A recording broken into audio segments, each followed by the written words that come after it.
ہمارے ایک ساتھی تھے، ہم جماعت میں جاتے تھے تو ان کے گھٹنے کافی خراب تھے، تو ان کے لیے پھر ہم کموڈ ڈھونڈتے تھے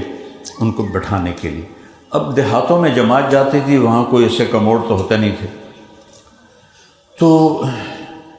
چشتیاں ہماری جماعت تھی، دیہاتی علاقہ، تو میں کمرے میں بیٹھا تھا تو انہوں نے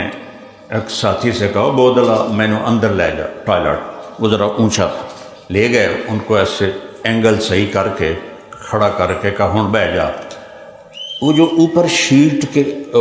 ایک شیٹ ہوتی ہے کموڈ کے اوپر، وہ جب کریک ہو نا تو نیچے سے چک مارتی ہے،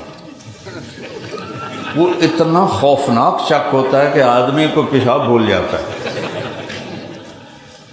تو وہ ویسے بھی 80 سال ان کی عمر تھی اور اس میں وہ کریک تھا، وہ کموڈ تھا، جو ہی انہوں نے اس پر بیٹھے تو اب میں مسجد میں تو وہ بات نہیں دہرا سکتا، ایڈی وڈی گال کڈی، او بودلیا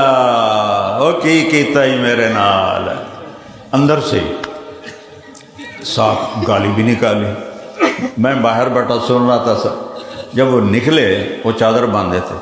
تو انہوں نے ایسے اپنی چادر انہوں نے یہاں پر رکھی،